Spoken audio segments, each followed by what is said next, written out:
plus malades. Alors, bien évidemment, comme je vous ai dit, je vais m'attarder sur les causes. Alors oui, on va commencer par des causes individuelles. Les causes individuelles ici peuvent être des causes biologiques.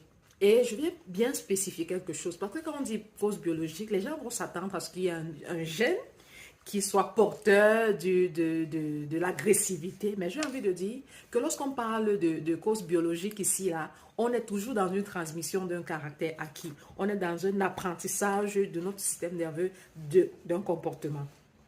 Alors oui, il y a des causes psychologiques, il y a des causes comportementales, il y a des personnes qui sont malades et qui font des victimes de violences conjugales.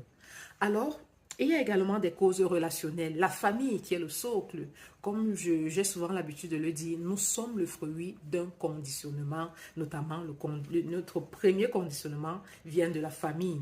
Parce que à la base, lorsqu'on arrive au monde, nous sommes des tables vides, nous sommes des vases vides. Et c'est dans la famille qu'on va trouver le matériel ici en termes de besoins fondamentaux qui vont remplir donc ce vase, qui va remplir ce vase vide qui est nous.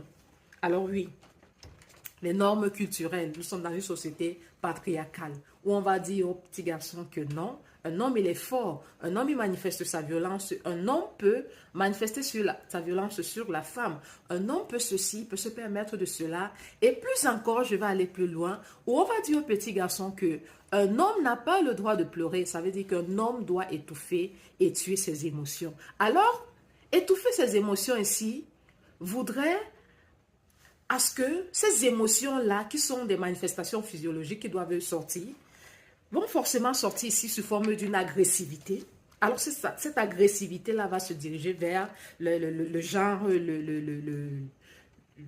vers le genre le plus faible, notamment la femme.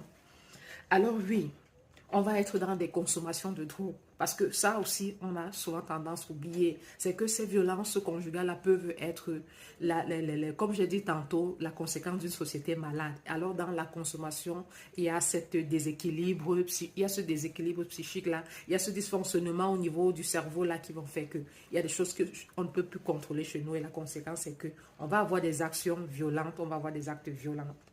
Maintenant, la question que j'ai posé la question de départ, c'est que pourquoi est-ce que cette violence-là perpétue? Et l'autre question, parce que j'ai envie de dire, les deux cas de figure que j'ai présentés tantôt, la question que je leur ai posée en consultation, parce que je tiens à préciser que je ne suis pas juge, et je suis là pour accompagner les patients à mieux vivre leur situation et mieux encore aller chercher les ressources en elles pour prendre les meilleures